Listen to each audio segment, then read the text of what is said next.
নমস্কার বন্ধুরা, অষ্টমীর গল্পে আমি অষ্টমী আপনাদের স্বাগত জানাই। জীবনের প্রতিটি পদক্ষেপে আমরা কিছু না কিছু শিক্ষা লাভ করি। তেমনই একটি অসাধারণ শিক্ষণীয় গল্প আজ আপনাদের জন্য নিয়ে এসেছি। বন্ধুদের কাছে গল্পটি শেষ পর্যন্ত শোনার অনুরোধ রইল। বন্ধুরা, গল্পটি ভালো লাগলে অষ্টমীর গল্প চ্যানেলটিকে সাবস্ক্রাইব করে রাখুন। চলুন বন্ধুরা, শুরু করি আজকের গল্প।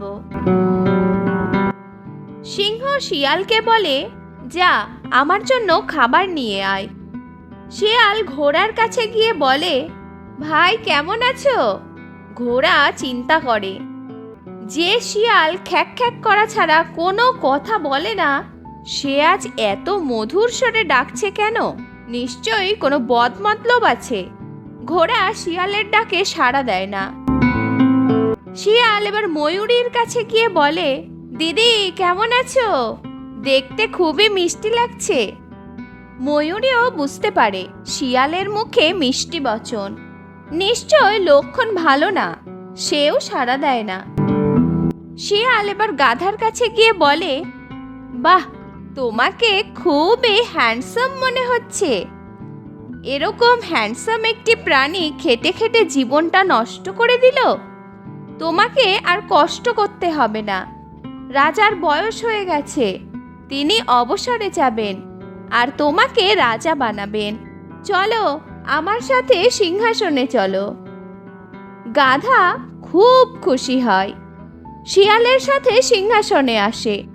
সিংহের কাছে আসা মাত্রই সিংহের এক থাবায় গাধা তার কান দুটো হারায়, কিন্তু কোনো রকমে পালিয়ে বাঁচে।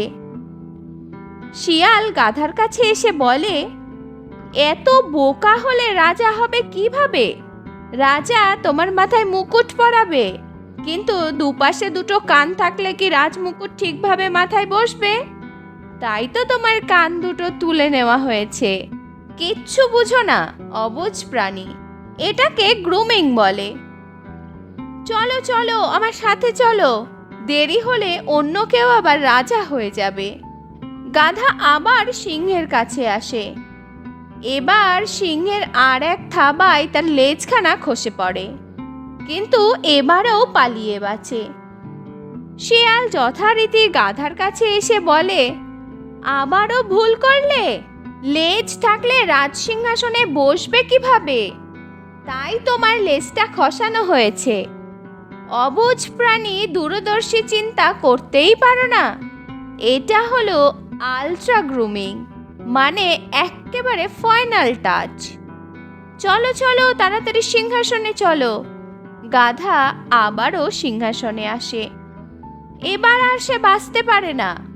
সিংহের থাবায় তার ক্ষত বিক্ষত দেহখানা মাটিতে পড়ে আছে। সিংহের দাঁতে মুখে রক্তের দাগ। শিয়াল সিংহকে বলে, মহারাজ, এত কষ্ট করে আপনি খাবেন? মাথাটা আমাকে দেন, সুন্দর করে প্লেটে সাজিয়ে দিই। শিয়াল গাধার ব্রেনটুকু খেয়ে মাথার অবশিষ্ট অংশ সিংহকে দেয়। সিংহ বলে, ব্রেন কোথায়? শিয়াল বলে, মহারাজ, যে বারবার ধোঁকা খেয়েও আপনার কাছে এসেছে, আপনি কি মনে করেন তার ব্রেন বলে কিছু আছে? গাছের ডালের ওপর থেকে ময়ূর বলে, তার ব্রেন ঠিকই আছে, কিন্তু অতি সহজ সরল হওয়ায় প্রতারকদের বুঝতে পারেনি। পেঁচা তার সন্তানকে বলে, এই ঘটনা থেকে তোমরা কি শিখলে? শিখলাম, হঠাৎ করে কেউ যদি বড় আপন হয়ে ওঠে, বুঝতে হবে তার গোপন দুরভিসন্ধি আছে। জীবনে বড় হতে হবে পরিশ্রম করে, ধীরে ধীরে সিঁড়ির প্রত্যেকটা ধাপে পা দিয়ে। হঠাৎ করে কখনোই কোটিপতি হওয়ার স্বপ্ন দেখা উচিত নয়। এটাও শিখলাম, যার যে কাজ তাকেই সেটা করতে হয়। অন্যের কুমন্ত্রণা শুনতে হয় না। লোভের ফল কখনো মিষ্টি হয় না।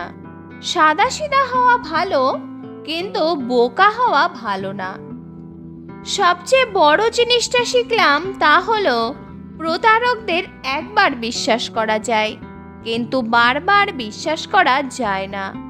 অতি বিশ্বাস করে সে ঠকেছে, আর নিজের জীবন দিয়ে তার বিশ্বাসের মর্মন্তুদ পরিসমাপ্তি ঘটেছে।